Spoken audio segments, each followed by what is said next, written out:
pinakabago at pinaka-updated na mga pangyayari ihahatid live. Ronda Pilipinas. Kasama ang gigising sa inaantok mong dugo, si Dennis Antenor Jr. Ronda Pilipinas. Makinig sa buong Pilipinas sa DWIZ Manila hanggang saan mang sulong nationwide sa lahat ng DWIZ local stations sa buong bayan. Watch din ng live sa Aliw 23 at sa Facebook at YouTube ng DWIZ Ronda Pilipinas, Monday to Friday, 10 a.m.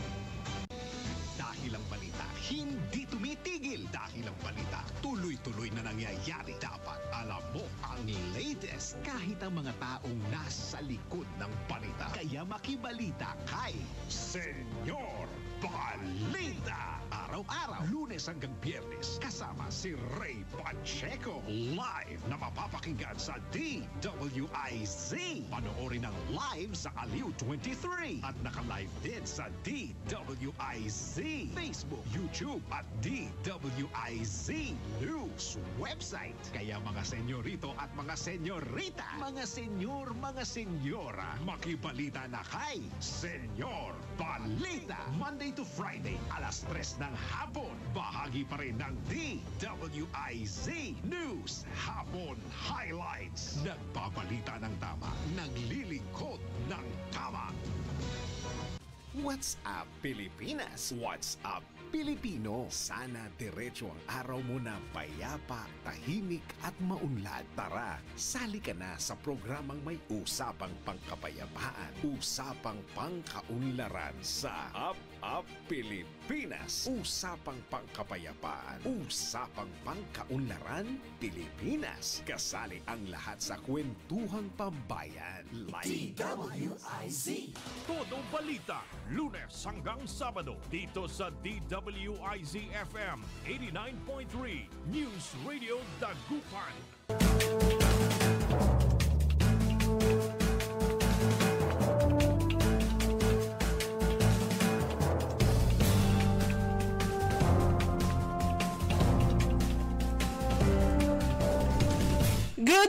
Good morning mga kaibigan. Naimbag nga bigat kanyayo amin na po.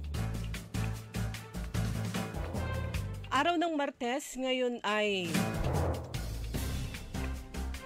July 1 at oras na ng ating programang Todo Balita at Komentaryo sa DWIZ Dagupan. Muli tayo ay magkakasama-sama hanggang alas 6 ng umaga. Inyong maririnig mga balita kaganapan sa lalawigan ng Pangasinan, sa ibang bahagi ng bansa at sa ibayong dagat. Ang inyong katodo balita, ako si Liway Manantan Iparagire. Ang aking partner si Kaaron Susan niya daw. At sa technical kasama natin Kaaron Eli Garcia. Sa ulo ng mga balita sa Balitang Nasyonal, Senator Escudero may suporta ng 13 senador posibleng maluklok muli bilang Senate President. Todo balita.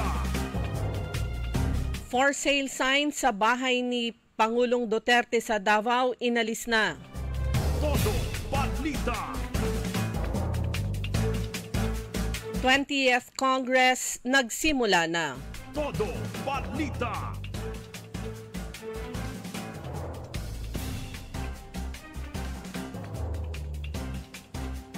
Sa balitang lokal, Governor Ramon Gico III opisyal nang nanumpa para sa kanyang ikalawang termino. Vice Governor Mark Lambino at mga miyembro ng Sangguniang Panlalawigan nanumpa na rin.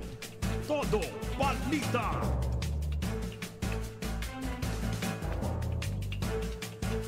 Congresswoman Arenas ng pangatlong distrito ng Pangasinan, kakaibang oath-taking ang ginawa. Ito ay ginanap sa barangay. Todo balita. Sa balitang pampalakasan, Creamline signal basagan sa liderato. Todo balita. At ngayon sa detalye ng ating mga balita.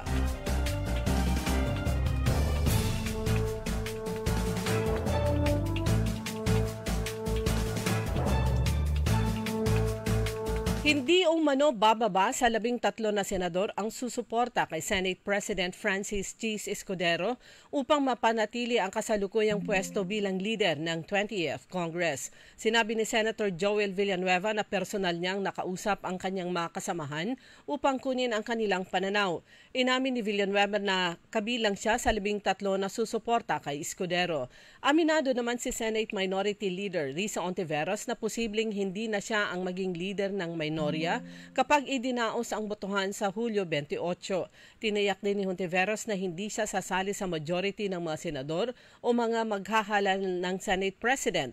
Inaasahan na ni Senator Vicente Tito Soto ang magiging katunggalin ni Escudero sa Senate presidency.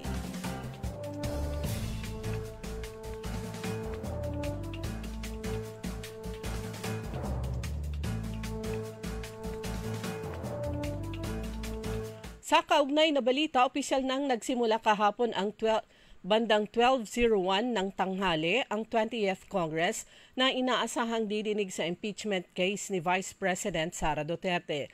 Katulad ng nakagawian, inihain na rin ng mga senador ang kani-kanilang panukalang batas na isusulong sa kasalukuyang Kongreso. Una dito, nagkasundo na hindi magsasabay-sabay ang mga senador sa paghahain ng kanilang unang 10 panukalang batas. Nauna na inilabas sa listahan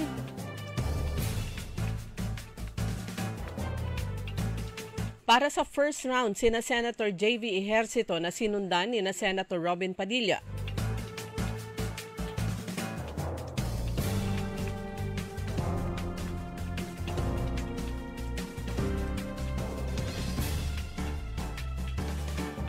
Kasama dito sina Senator Pia Cayetano, Panfilo Lacson, Joel Villanueva, Senate President Francis Escudero at Rodante Marcoleta na susundan pa ng ibang senador. Sa second round ng paghahain ng mga panukalang batas ay mangunguna naman si Senator Joel Villanueva na susundan ni Senator Erwin Tulfo. Samantala, sinabi ni Senator Erwin Tulfo na base sa kanyang narinig ay manunumpa na sa harap ni Escudero ang mga bagong senador na uupo bilang senator judges sa impeachment trial ni Duterte.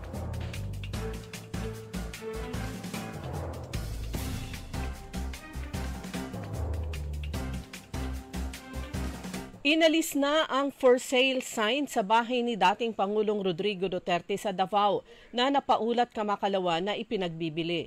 Hindi tiyak kung nabili na ang bahay o kaya ay hindi na ito ipinagbibili kaya tinanggal na ang for sale na sign. Tanging mga standees na lang ng dating Pangulo ang natira sa harap ng bahay. Nauna rito sinabi ng common law wife ni Duterte na si Hanilet Avancenia at anak na si Veronica na ipinagbibili na ang nasabing bahay ng dating Pangulo sa Davao. Sinabi ni Hanilet na hindi na nagagamit ang nasabing bahay at nagiging emosyonal siya tuwing mag-iisang pumapasok dito. Kinontra naman ni Vice President Sara Duterte ang nais ni Hanilet na ibenta ang bahay na nasa Doña Luisa Subdivision dahil dapat anyang makita ng mga mamamayan kung saan tumira ang dating Pangulo.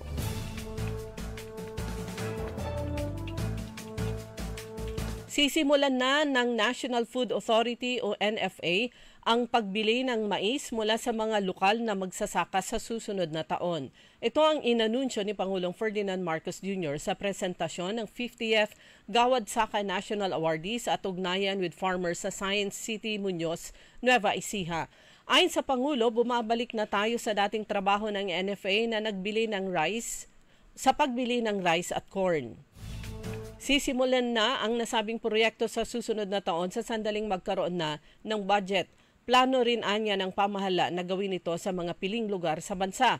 Sa ilalim ng mandato ng NFA, inaasahan sila na mapanatili ang sapat na rice buffer stocks.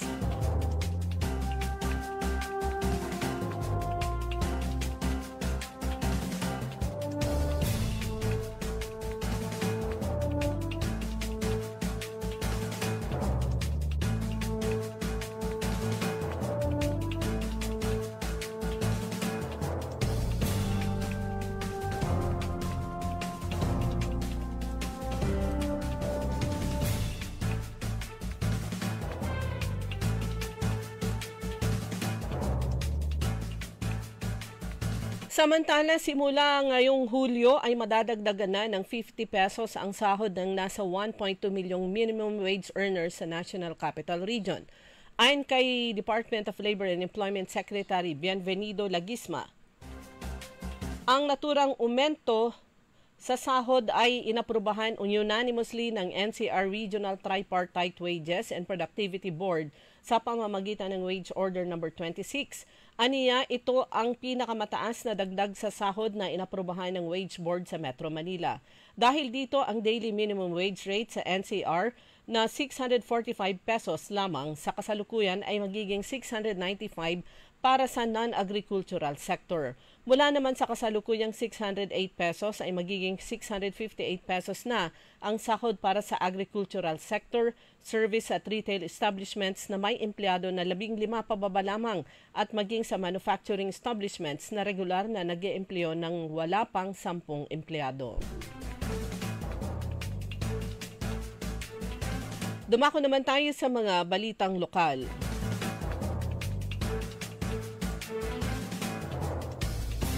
Opisyal nang nanumpa sa tungkulin si Pangasinan Governor Ramon Gico III para sa kanyang ikadalawang termino. Ito ay ginanap sa Season Auditorium sa Lingayen, ginanap kahapon ng umaga.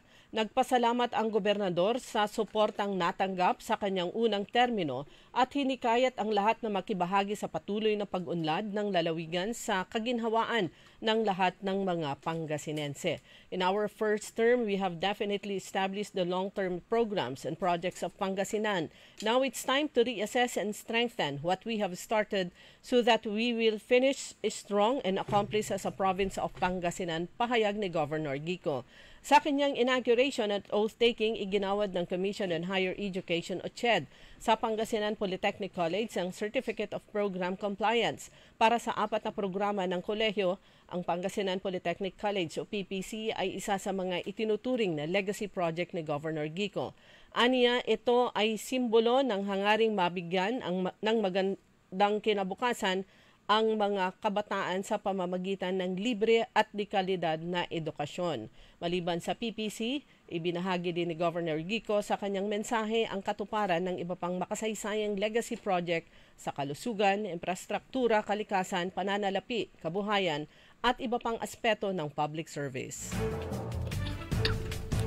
Sa iba pa natin mga lokal na balita, isang karangalan na naman ang natanggap ni dating Deputy Speaker Rosemary Baby Arenas matapos siyang gawaran ng plaque of commendation ng Armed Forces of the Philippines sa pagdiriwang ng kanilang ika-127th anniversary ng AFP Medical Service noong June 25 sa Camp Aguinaldo.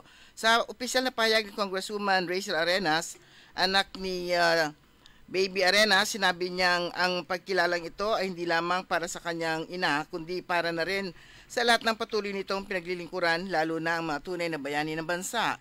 Ayon pa kay DS Baby Arenas, isang malaking karangalan ang makilala at kilalanin ng mga tagapagtanggol ng bayan na araw-araw ay naglilingkod ng may katapangan, integridad at sakripisyo. Isaan niya itong paalala na kahalagahan ng pagkakaisa, malasakit at walang sawang suporta sa isa't isa.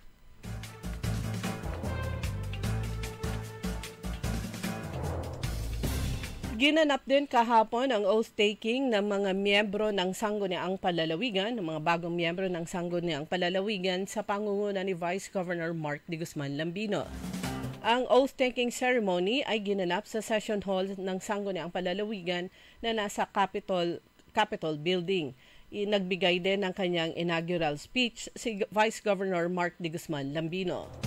Samantala, sa pangatlong distrito ng Pangasinan, sa halip na sa makulay at marangyang lugar, pinili ni Congresswoman Rachel Arenas na manumpa bilang kinatawan ng tersero distrito ng Pangasinan sa harap ng mga kabarangay, magsasaka, guro, kabataan, magulang at mga senior citizens sa mismong barangay na pinili ng kanyang puso. Hindi lamang ito basta oath-taking. Ang seremonyang ginanap sa harap ng taong bayan ay pinangunahan ni Barangay Kapitan Michael Cardenas ng Barangay Ikan, Malasiki, isang opisyal na saksi sa pagpapatutuo ng panglilingkod ni Congresswoman Arenas. Ipinakita rin ng Congresswoman ang tunay na liderato ay nasusukat hindi sa liwanag ng mga spotlight kundi sa presensya ng simpleng pamayanan. Si Arenas, nakasalukuyang naglilingkod bilang kinatawan ng ika-19 na kongreso, ay kilala sa mga programa para sa 304 na barangay sa 3rd District, ay nanumpas ng kanyang pangako sa mismong munting barangay. Samantala, buong puso naman nakisa si Mayor Bonafe Parayno sa makasaysayang panunumpa ni Pangasinan Governor Ramon Mongico III para sa kanya ikalawang termino bilang gobernador ng Lalawigan kahapon June 30 sa Season Auditorium.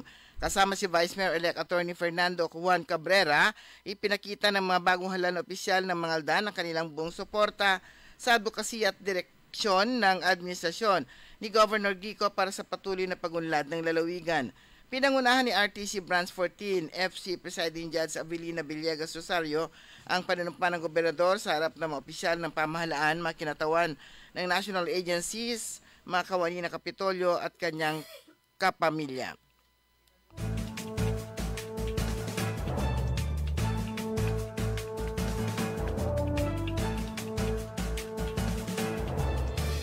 Sa bayan ng Bayambang, pinangunahan ni na Department of Agrarian Reform Secretary Conrado Estrella III at Honorable Junivi Jo Marie Jonasa, acting presiding judge ng Municipal Trial Court, ang seremonya kung saan muling nanumpa si Mayor Mary Claire Judith Feliz Nina Jose Quiambao bilang Municipal Mayor, kasama si na Vice Mayor Ian Camille Sabangan. Katuwang nilang nanumpa ang 8 miyembro ng Sangguniang Bayan. Kasunod nito ay sinagawa ang permahan ng kani-kanilang oath of office. Sa kanyang talumpati, mariing binigyan diin ni Mayor Nina Jose Quiambao ang pagpapatuloy ng advokasya ng revolusyon laban sa kahirapan, isang kampanyang nakatuon sa pagsugpo sa kahirapan, makataong serbisyo, sustainableng pag-unlad at pamahalaang mas bukas, mas makatao at mas malapit sa taong bayan. Sa kaugnay na balita sa harap ng taong bayan at mga bagong lingkod bayan, muling giniit ni Bayambang Mayor Nina Jose Quiambao ang kanyang paninindigan, hindi magtatagumpay laban sa kahirapan kung walang disiplina mula sa liderato hanggang sa bawat mamamayan. Ito ang naging sentro ng mensahe ng alkalde sa kanyang ikalawang termino upang manungkulan na formal na sinimulan sa isinagawang oath-taking ceremony kahapon June 30 sa Balon Bayambang Event Center. Kanyang binigyan diin ang kahalagahan ng pagsunod sa mga batas mula sa tamang pagtatapon ng basura, pagtali sa mga alagang hayop, maayos na pagtawid sa daan at park ng mga sasakyan, hanggang sa pagbabayad ng tamang buwis at pagsunod sa mga lituntunin sa pagninegosyo, at nabanggitin niya ukol sa di makatarungang paggamit ng jumper ng ilan upang malibre sa pagkonsumo ng kuryente. Matatanda ang mga regular na consumer ang umaako sa mga unaccountable energy consumption na dulot ng paggamit ng jumper ng iba.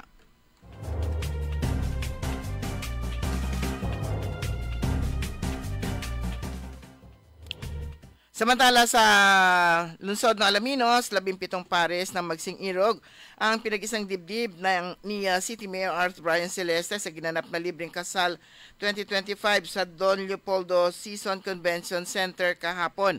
Ang aktibidad ay bahagi ng handog pagmamahal at espesyal na programa ng punong lungsod para sa kanyang mga kababayang nagnanais na gawing legal ang kanilang pagsasama. Taon na nitong pinangangasiwaan ng City Civil Registrar's Office na pinangungunahan ni Lovely De Castro Milles. Bukod sa oportunidad na makapagkasal ng libre, tumanggap din ng mga karagdagang regalo ang maikinasal mula sa pamahalang lungsod, kabilang narito ang wedding rings, souvenir photos, t-shirts, mugs at libreng pagpaparehistro ng kanilang marriage certificates. Kabilang sa mga naging saksi sa natatanging pagdiriwang nito, sina PSA Regional Director Sheila De Guzman, BRAP Coordinator Rosemary Hortaleza na kumatawan kay PSA Chief Statistical Specialist Edgar Norberte at Hexon Lee De Vera na kumatawan kay Vice Mayor Antonio Sison Perez. Dumako naman tayo sa mga balitang pampalakasan. Pag-aagawan ng Creamline at Signal HD ang solong liderato sa Pool B sa pagbabalik ng 2025 Premier Volleyball League o PVL on tour sa Metro Manila. Magtutuos ang Cool Smashers at HC Spikers mamayang alas 6:30 ng gabi, matapos naman ang banggaan ng PLDT High Speed at Farm Fresh Foxes alas 4 ng hapon sa Pool A sa PhilOil Eco Oil Arena sa San Juan City. Samantala, ilalabas ni Alex Ayala ang lahat ng itinatago nitong lakas upang pigilan ang anumang pwersang ilalatag ni reigning champion Barbora Krejcikova sa pagsisimula ng kampanya nito sa Wimbledon Championships. Nakatakda ang kanilang pagtutuo sa first round ngayong araw sa All England Club sa London, England. Sumanya kabuuan ng ating newscast sa ating Todo Balita at Komentaryo. Kami po niya matagapagbalita. Ako po, si Susan Valdez Shadow. Ako naman si Liway Manantani para girang. Oras po natin alas 5:25 ng umaga. DWIZ. Ang balitang ito ay inihatid sa inyo ng Bingo Plus. Download Bingo Plus app now on Google Play and Apple App Store. Visit bingoplus.com to learn more. With Bingo Plus, bingo sa saya, plus sa panalo. Gaming is for 21 years old and above only. Game responsibly, keep it fun. Magandang araw po sa ating lahat, sa ating mga bisita. Inaanyayahan ko po kayo sa aming lungsod ng Alaminos para po mabisita at ma-experience ang ating mas pinagandang 100 Islands. Marami na pong pagbabago sa ating mga isla at sana makita namin kayo dito sa aming lungsod para po makapag-swimming, makapag-enjoy kasama ang inyong barkada at ang inyong pamilya. Tara na! Dito sa Alaminos City para sa ating 100 Islands. Ang patuloy na pagpapaganda sa 100 Islands National Park at lungsod ng Alaminos ay pinangungunahan ni Mayor Art Brian Celeste. High blood, salot, milyong-milyong katao na ang namamatay sanhi nito. Kaibigan, baka ikaw na ang susunod. At ni Mrs. Flor de Lisa Barbosa ti Rosario, Santiago City. Agtawenak ti 63. Manungatawon nga aglutluto akon tada karindiriyak. Mariknak agpipikal ti imimak iso nga nangagak ti radyo datoy agas nga pao di arko. Pinadas ko. Mayat mo ti epekto na. Do ti food supplement nga napadpadasa kon awan ti epekto na. Dato'y pao di arko, idi nagtumarak, manungal daw lang, han nga agpipikil ti imakon. Awisen kay nga mangpadas, tapno maikatmat na gitarik-rik na inyong, saksakitin nyo. Kaya kaibigan, buhay mo'y ingatan. Mag-Aldrich Pau de Arco Herbal Capsule na para kalusugan mo ay garantisado. Hoy mga suki, hanap nyo ba ay mga murang bilihin, malinis at sariwang pagkain sa pang-araw-araw at handaan tuwing may okasyon? May suggestion kami sa iyo. Tayo na sa Macador Market na kung saan inyong mabibili ang mga mura, sariwa, malinis at ligtas na bilihin tulad ng karne ng baboy at baka, manok, isda, gulay at iba-ibang sangkap sa pagkain. Matatagpuan din sa Macador Market ang dry goods, groceries, eateries at fruit section. Kaya ano pang hinihintay nyo? Gawing bongga ang handa mo everyday with Macador Market. Macador Market is open from 4 a.m. to 8 p.m. Visit us at Macador Market, Galvan Street at Zamora Street sa downtown, Dagupan City. Pagsapit ng alas 12 bago ka mag-lunch o kaya nagla-lunch ka, dagdagan pa ang mga alam mo para hindi ka naman huli sa balita. Live sa DWIZ Manila at sa lahat ng DWIZ News FM sa buong Pilipinas, Luzon, Visayas at Mindanao. At mapapanood ng live sa Aliw 23 Free TV at sa lahat ng digital channel ng DWIZ. Ang Balitang Bayan. Mga balitang nangyari lang at kasalukuyang nangyayari. Balitang Bayan. Kasama ang opisyal na tagagising ng bayan, si Drew Nasino. Di ka aantukin kapag nalaman mo na ang latest sa Balitang Bayan. Sa patuloy na pagbabalita ng tama at paglilingkod ng tama. Balitang Bayan. Araw-araw, 12 noon. Walang yumayaman sa pagiging empleyado lang. Dapat lahat tayo nagninegosyo. Timing! Narito ang isang programang magbibigay ng tamang gabay sa pagnenegosyo. Pakinggan at panoorin ang mga ekspertong magiging guest dito. Isang show para sa negosyo. DWIZ Negosyo. Kasama sina Lito Gagni at Jerry Orbina tuwing Tuesday, Thursday at Friday 2 p.m. Pakinggan ng live sa DWIZ. Panoorin ng live sa Aliw 23 at i-follow sa lahat ng digital channels ng DWIZ, Facebook, YouTube at DWIZ News App. Huwag munang magplano, huwag munang sasabak, huwag munang papasok sa negosyo nang hindi napapanood ang show na Negosyo.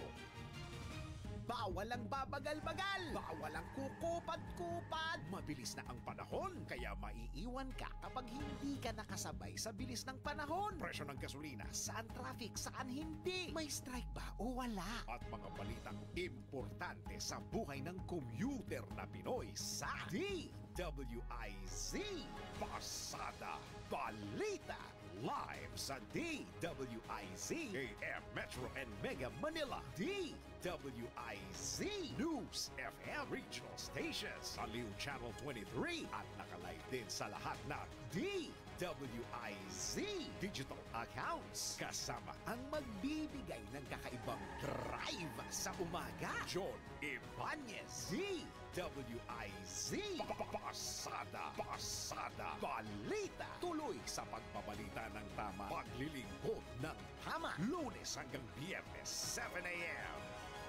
DWIZ. Liway Manantan At Susan Yadaw sa Todo Balita.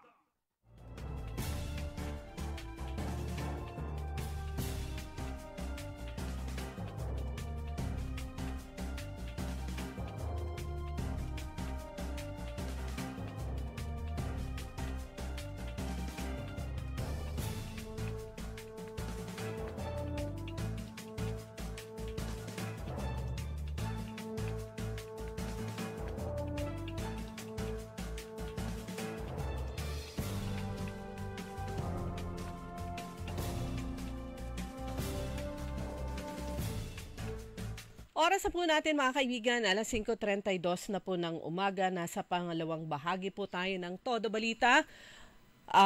Kasama niyo po Liway Manantani Paragire. At Susan Valdez daw. At nasa unang araw po tayo ng July. Ka-Aaron Eli, siguro tanggalin mo na yung page na yon. Yung mga opisyalis po, nag-umpisa na yung kanilang panunungkulan muli. Yung iba, first time na panunungkulan kahapon ng pasado alas 12 ng tanghali. 12:01, ayan, umupo na po sila at umpisa na silang nanilbihan. Yung mga electionist, tuloy-tuloy lang. Yung mga bago ay, ayan, pag-aaralan nila lahat-lahat. Lalo na kung first time nila bilang dun sa posisyon, mayor, governor, congressman, pag-aaralan po nila lahat-lahat.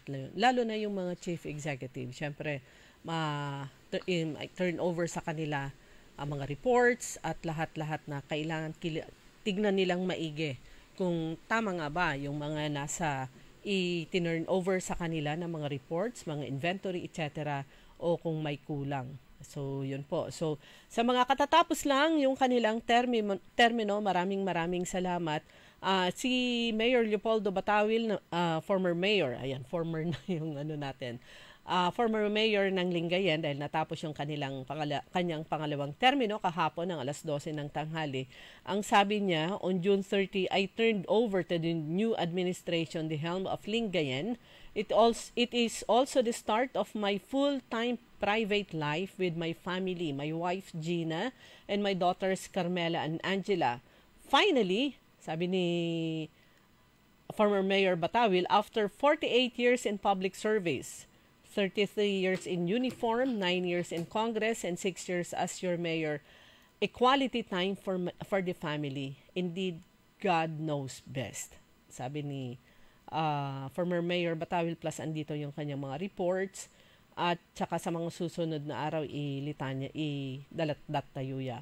Under the new leadership, sabi pa niya, I urge you to give your full support and cooperation to ensure that the best practices, the systems, and procedures shall be maintained.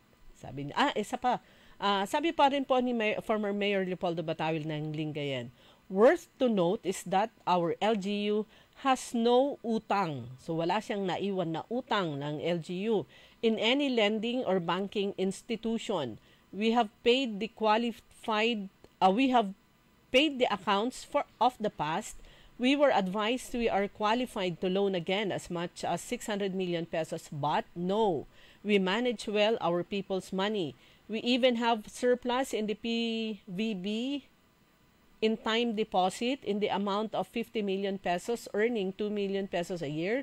Our transparency and accountability, coupled with our consultative ability with the people and the end users, earned us COA rating of unmodified audit memo for 3 consecutive rating years that further lead us to earn the mother of all awards, the most coveted SGLG for 4 consecutive years minus the pandemic. Ayan, congratulations kay Mayor Leopoldo Batawil at mga naging kasamahan niya sa Sangguniang Sangguniang Bayan at syempre yung mga LGU personnel at taong bayan ng Lingayen. A very good outstanding performance under his leadership. Okay, kahapon din yung oath-taking naman ni na Governor at Vice Governor Lambino, Governor Monmon Gico III, at dun sa kanyang speech, meron siya inanonsyo doon na maaring kinabog yung mga empleyadong involved doon sa binanggit niya sa kanyang speech. Kasi sabi niya, noong una, sabi niya binigyan ko ng chance. So, alam naman po natin na kapag bago ang gobernador o bagong upo, ang kahit na sino opisyal, may mga loyalists na madadatnan sila. So, yung mga yon, sabi nga niya, siyempre, yung iba kasi, kapag pagkaupo nila, yung mga kaalyado ng isa, tinatanggal. Meron mga ganong mga opisyal nagbabawas talaga. Pero sabi ni Governor, pinalampas natin yon, yung mga yon. Pero may mga bagay na dito sa itong dumating na kampanya, may mga ginawa yung mga empleyadong yon na sabi niya mukhang hindi na natin kaya makasama pa, hindi pwedeng magkaroon ng rotten eggs dito sa ating administrasyon. Alam po natin kapag kasi government employee ka, bawal yung nangangampanya. Oo. Bawal, mas lalong bawal yung babatikusin mo yung boss ng ng kumpanya. Na mali pa yung batikos. Correct, yung hindi paninira. naman tama. Kaya alam naman po natin na kapag ayaw mo na, di ba, yung mga iba yung ayaw na nila pero hindi sila makapagsalita, nananahimik sila, ayaw nila magsalita. Dapat kung gusto mo magsalita, lumabas ka muna. So yun yung mga dapat na ginagawa.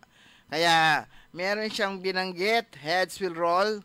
Siguro mamaya tignan natin kung hagip ng iyong interview. Kasi yung sa akin din, hindi makahabol yung maiksi kong kamay. Ay, sinakamay ko, di ba? Tapos ang dami ng tao. Paano mo yung paano nga aabot yun? Pero, tingnan natin kung mas malinaw yung sa'yo o ito yung aking, itong aking naisahod sa interview. Yung naki-interview po tayo. Pero, yun nga po, bago yun, merong magandang balita muna mula sa PhilHealth. Ito, official na inilunsad ang ZAY benefit packages for selected orthopedic implants at the Ilocos Training and Regional Medical Center sa San Fernando City, La Union. Sa isinagawang press conference daw noong June 27, sinabi ng PhilHealth o inanunsyo ng PhilHealth na mayroong mga qualified members na pwede na silang can now get coverage para sa procedures like total knee replacement. Ito, yung mga may problema sa tuhod. Yan. Yung may mga problema sa tuhod na ang sinasabi ng doktor, ang anong tawag nito? Yung hindi na makuha sa therapy, hindi na makuha sa injection, hindi na makuha sa physical therapy. Ito na, knee replacement. So yon, pwede na raw coverage procedure katulad ng total knee replacement, hip prosthesis, and iba pang orthopedic implants. Ang ITRMC is now pilot hospital in Region 1 para sa benepisyong ito na nag-offer sila ng pag-asa para sa mga pasyenteng nagsasuffer from joint problems due to aging or injury. Yan, kapag ka nagkakaedad na kasi, tapos hindi lang siya nagkakaedad, mabigat ka pa. Yon. Kasi meron mga nagkakaedad na hindi naman nila problema yung tuhod nila, pero meron sila ibang problema. Ito yung number 1 kasi kapag mabigat ka na, nagkakaedad ka pa, yung tuhod. Kasi nawawala na yung tinatawag na, ano man tawag doon? Yung doon sa knee, yung nasa pagitan ng mga buto ng knees, yung parang collagen, nawawala na yon, kaya mga buto-buto na yung nagagasgasan. Kaya masakit talagang, siyempre habang lumalakad ka, dumidiin yun, agka makakar. Ngayon, go-offer na po ang PhilHealth ng, ito nga, para sa libreng operasyon. Kasi nagtanong na ako nito noon 300,000 bawat isang tuhod. So kung dalawa, 600,000, sasagutin ng PhilHealth. Ano na yan, okay na. Good as, eto yung parang good as bagong tuhod. Ayan, yung kaibigan natin si Madel, na yun operada na rin niya sa tuhod. Sa tuhod. Bago na yung tuhod niya. Okay, wala siyang problem. Kahit nasa ang lakaran. So, okay na?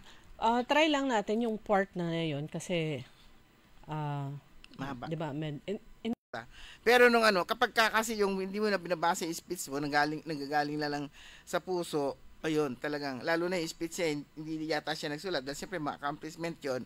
Pero kapag nanggagaling na yung galing na mismo sa kanya, yung kanya sinabi, mas masasabi niya ng maayos. At yun nga nasabi niya, we don't need rotten eggs here in our administration. Ayan, pero sabi niya, heads will roll. Ayan, pakinggan nga natin pag sige. They did not realize that, of course, ang setup ng gobyerno, elected positions, we get elected every 3 years. But what they don't realize is that they are the constant. Sila yung nandun Kasalanan ba ng governor na isabotahe, lalagyan ng cookies? Lahat kasi sinisi na lang sa akin. Which is, I'm just one. They are thousands. Dapat, yung bang of course, I have accountability and command responsibility. If they are truthful, of course, I take the responsibility. If they are, done, sabotage, spread lies and fake news, you blame it on yourself. Hindi mo tinutulungan ang lalawigan. We have been exerting so many efforts na pagandahin ang healthcare system. And I cannot stand. Maano talaga siya? Hazy kasi nasa likod ako tapos ilang kamay pa yung katabi. Pero yung sabi niya, yung mga empleyado, sabi niya, hindi nila nare-realize, they are the constant. Yung mga empleyado, yung mga regular, kayo ay constant. They are constant. Ibig sabihin, hindi kayo napapalitan kasi regular nga kayo. So, kung hindi sila nakakatulong, kumbaga, bakit mo babanatan yung institusyon na kung saan bahagi ka? Kung yung mapagkukulang, pagkakamali ay dahil sa mga leader, kumbaga, I take responsibility, accountability. Pero kung kasama din naman sila sa institusyon, pero kung may mga pagkakamali, pero yung ginawa kasi nila, hindi yung pagkakamali. Pagkakamali, pag sa trabaho, kung paninira, at sila pa yung nag-feed ng material para banatan ang kanilang gobernador na kabahagi nila sa institusyon. At ginamit ng todo-todo nung eleksyon. Grabe yung talagang umaray si governor doon sa mga banat sa kanya na mga hindi totoo. Ang masakit doon kasi parang kapamilya niya sila. Kasama niya mismo sa institusyon. Tapos sila yung gumagawa nagfi-feed nga ng mga bagay-bagay na ibabanat sa kanila, na ang masakit is mali naman yung pag-atake. Hindi yun yung tunay na ganap. Kumbaga sa yung parang ginagawa rin ng ibang mga politiko rin na sinachap-chap nila. Tapos ang ilalabas nila, nagagalit, ang ilalabas nila yung galit. Pero ano yung reason, bakit galit? Parang ganon, hindi lumalabas yun ng buo. Pero mamaya i-try natin, baka mas malinaw ang pag-capture nitong aking recorder. Pero mga kaibigan, ang bilis po ng oras natin, ganap na pala 5:45. DWIZ. Ang balitang ito ay inihatid sa inyo ng Bingo Plus. Download Bingo Plus app now on Google Play and Apple App Store. Visit bingoplus.com to learn more. With Bingo Plus, bingo sa saya, plus sa panalo. Gaming is for 21 years old and above only. Game responsibly, keep it fun. Magandang araw po sa ating lahat, sa ating mga bisita. Inaanyayahan ko po kayo sa aming lungsod ng Alaminos para po mabisita at ma-experience ang ating mas pinagandang 100 Islands. Marami na pong pagbabago sa ating mga isla at sana makita namin kayo dito sa aming lungsod para po makapag-swimming, makapag-enjoy kasama ang inyong barkada at ang inyong pamilya. Tara na! Dito sa Alaminos City para sa ating 100 Islands. Ang patuloy na pagpapaganda sa 100 Islands National Park at lungsod ng Alaminos ay pinangungunahan ni Mayor Art Brian Celeste. Ladies and gentlemen, the new face of your favorite resto bar in Dagupan City. The original party place in town. The Music Warehouse Club Dagupan City. No need to go to Manila's top bars like Silo and BSK Club. Dagupan has it all. Fully air-conditioned with free entrance, free parking, and restrooms for all. Doors open at 7 p.m. Do well, live well, and dress really well. Find us at Paris Street, Barangay Pogo, Chico. Contact us at 075-522-2617. Reserve your tables now. High blood, salot, milyong-milyong katao na ang namamatay sanhi nito. Kaibigan, baka ikaw na ang susunod. Ako ay si Maria Lunag ng Cordon Isabela, 16 years old. Yung asawa ko may diabetes, cholesterol, may high blood. Narinig ko sa radyo, mabisa daw yung powder capsule. Bumili ako, pinainom ko sa asawa ko. Gumaling siya at lumakas. Kayo mga kabarangay ko, gumamit na kayo ng capsule. Kalusugan mo garantisado. Kaya kaibigan, buhay mo'y ingatan. Mag-Aldrich Pau de Arco Herbal Capsule na para kalusugan mo ay garantisado. Hoy mga suki, hanap nyo ba ay mga murang bilihin, malinis at sariwang pagkain sa pang-araw-araw at handaan tuwing may okasyon? May suggestion kami sa iyo. Tayo na sa Macador Market na kung saan inyong mabibili ang mga mura, sariwa, malinis at ligtas na bilihin tulad ng karne ng baboy at baka, manok, isda, gulay at iba-ibang sangkap sa pagkain. Matatagpuan din sa Macador Market ang dry goods, groceries, eateries at fruit section. Kaya ano pang hinihintay nyo? Gawing bongga ang handa mo everyday with Macador Market. Macador Market is open from 4 a.m. to 8 p.m. Visit us at Macador Market, Galvan Street at Zamora Street sa downtown Dagupan City. DWIZ. Liway Manantan at Isusan Yadaw sa Todo Balita.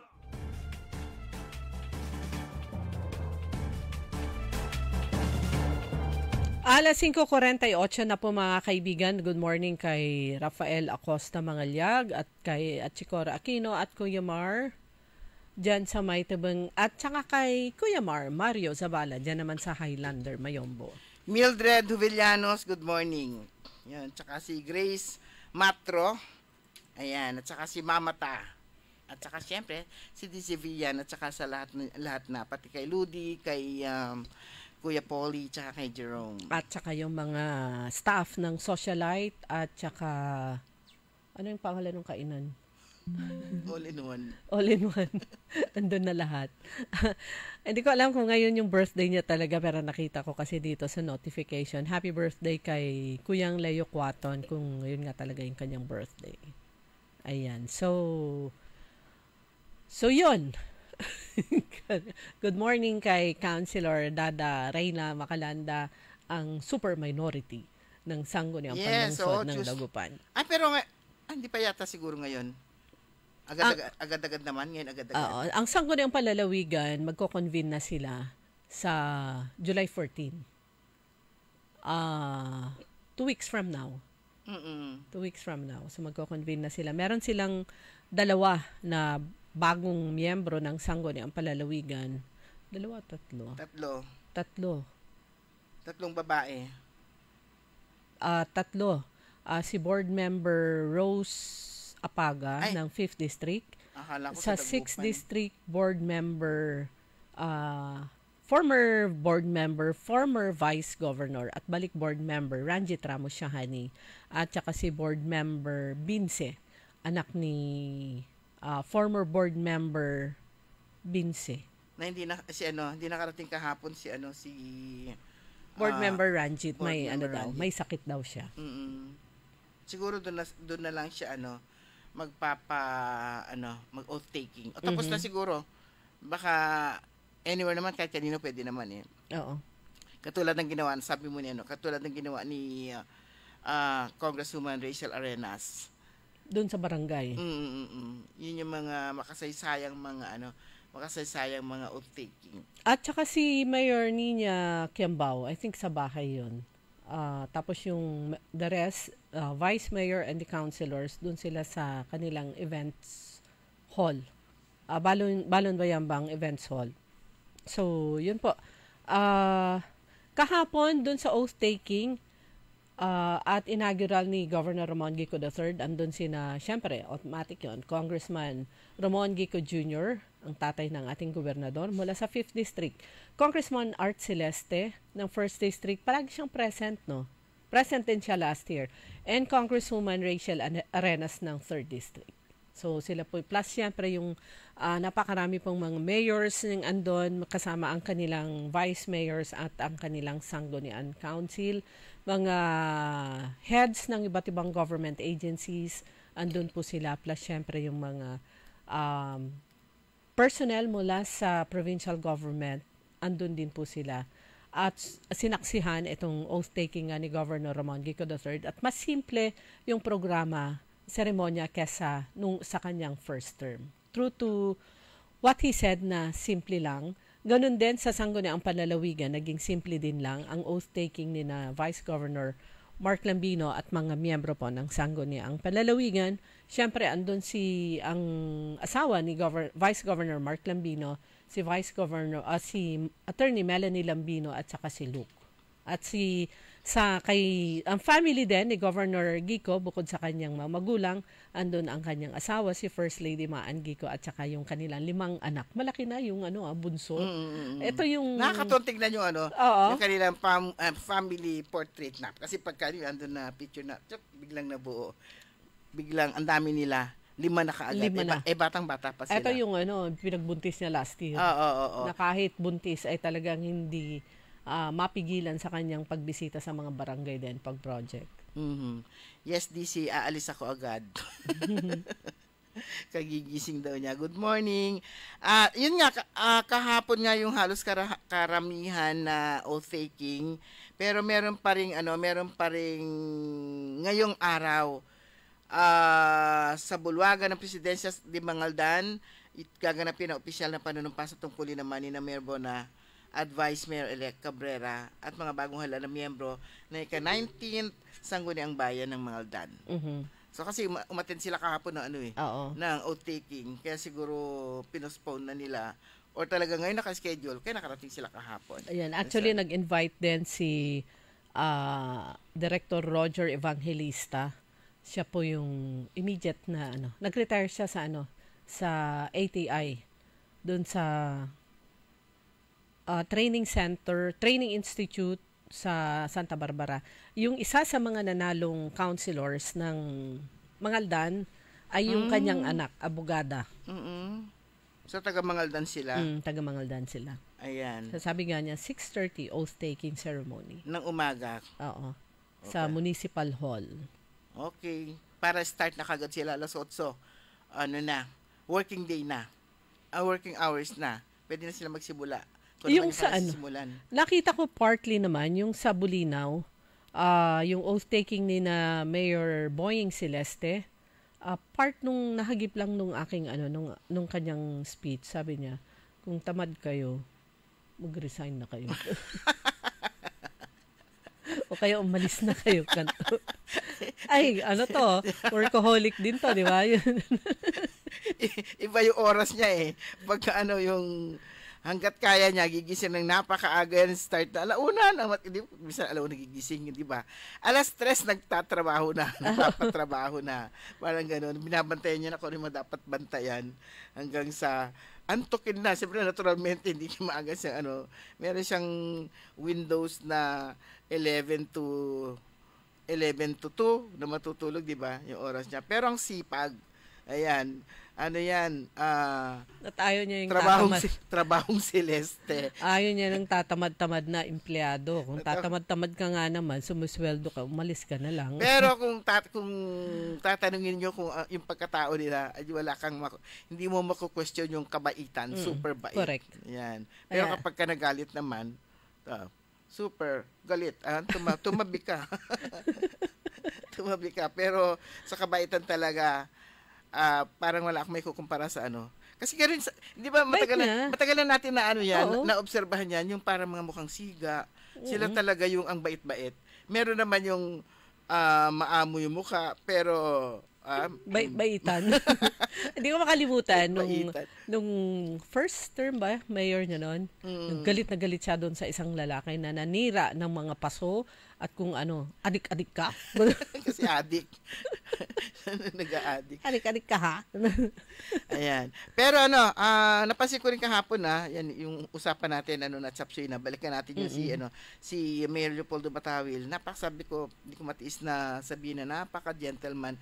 Kasi siya yung paalis na Siya pa yung excited na nandun na dun sa inauguration ba yun? Dapat ba yun? O taking niya Monday flag racing. Monday flag racing. Pero bakit wala doon si Mayor Iday? Sabi ko, ayun nga pala, umatan niya siya ng yung oath taking ni Governor. Hindi pa siya. Hindi meron pang ilang oras. Pero sigurado ako inimbitahan siya kasi transition yun nag-turn over nag-turn over na ng key of responsibility. So ang tumanggap yon yung magiging administrator ni Mayor Iday. So sabi ko mas maganda sana kung si Mayor Iday mismo yung tumanggap na noon para maging maganda rin naman sana yung pagpapa-exit niya kay Mayor Leopoldo Batawil, same way na nung uupo si Mayor Leopoldo Batawil, inimbitahan niya at talagang gusto rin niyang bigyan siya ng parang send off na maganda. Send off na maganda na hindi rin naman niya makakalimutan as bilang pagrespeto din at pagkilala din naman sa nagawa ni Mayor Iday bilang mayor noon. So parang ganon. So, sabi ko, binisita pa niya nung nakaupo na siya, pinuntahan niya sa bahay, binisita niya at tinanong kung ano yung mga projects na naiwan nung ni Mayor Iday that time, kung ano yung mga projects niyang naiwan at gusto niyang ipagpatuloy ng administrasyon ni Mayor Leopoldo Batawil, and ginawa niya yon. So sana man lang, sabi ko, sana siya na yung tumanggap para tumanggap nung turnover, nung key of responsibility, at kailan ba yung kanyang oath-taking? Siyempre yung kanyang oath-taking din naman, sana rin naman inimbitahan rin niya. At mabigyan din naman, di ba yung mga outgoing, lalong-lalo na kapag naging maganda naman yung kanilang performance, karapat-dapat lang na nabibigyan sila nagbibigyan ng pagkilala, recognition, yung mga nagawa nila. Wala. Talagang itong mamang ito, napaka-gentleman. Napaka-gentleman. Yung kanyang ngiti, talagang ngiting ngiting uuwi na. Ngiting masaya, parang nagbakasyon ng matagal. Well, anyway, good luck kay Mayor Leopoldo Batawil. Sabi ko yung galing niya yon. Hindi yun magbabakasyon ng matagal. Meron at merong magiging trabaho si Mayor Leopoldo Batawil. Good morning, Madam Rose. Siyempre, may kaalingwanan. Ayan. Good morning, Madam Rose.